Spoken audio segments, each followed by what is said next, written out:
All right. The Olympics will be underway in just a couple of days, and thousands of athletes will be in the spotlight, what is probably the pinnacle of their athletic careers.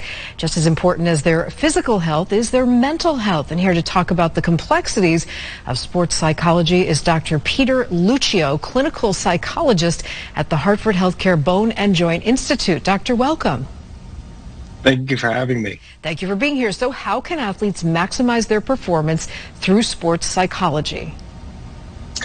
So regarding that question, I have what I think of three main items. One for athletes, and these are in necessarily no order of importance. One is really working on staying as present as possible. That when an athlete is present, it really maximizes their ability to react in the moment in whatever's in front of them, so they're able to, of course, maximize their play. Number two is beginning to build awareness of whatever mindset problems might be there and utilizing and practicing a skill to intervene. The third one is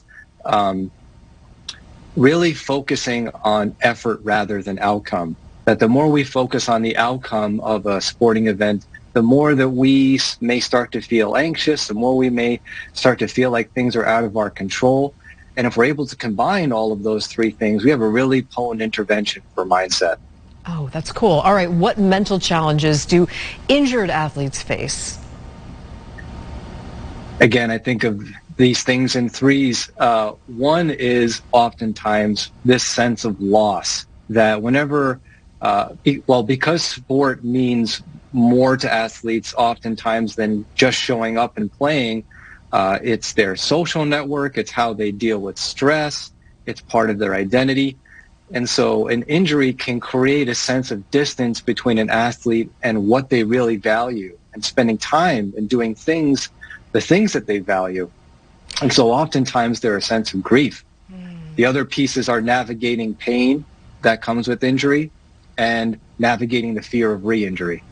Okay, re-injury. I never would have thought of that. Okay. Talk to us about game day anxiety. What kinds of emotions are Olympic athletes experiencing? I mean, what pressure? Probably a whole bunch. And it probably oscillates depending on the moment that they're in. Maybe it's a sense of confidence, a sense of, I got this. Maybe some fear comes into play. And why I think that's really important to mention is that, and for athletes of all levels to understand, is that it's normal to feel a sense of fear when we are about to start the big game, the big competition, the big meet. That usually just means that this event is really meaningful to us. You know, specific for the athletes at the Olympic level, they might be feeling many different feelings. And those who have been to the Olympics before, they might have a bit of an easier time because that big stage feels less new, less threatening. Okay, real quick last question. When is it time for an athlete to contact a sports psychologist? Great question. Thank you for asking. Number one is when they start to gain an understanding that aspects of their mindset are actually getting in the way of performing. Maybe they feel like their performance is not the way they want it to be because they're so afraid that they actually feel like they can't move as well. The other would be if an athlete's recovering from injury, that some aspects of their mindset are getting in the way of fully participating in the physical therapy or whatever their recovery looks like. Other than that, other aspects are if an athlete is retiring, they're transitioning out of sport, or if they're having trouble navigating a coaching change or team dynamics, that would be a good time to reach out to a provider. We are out of time. Thank you so much, clinical psychologist Peter Lucchio.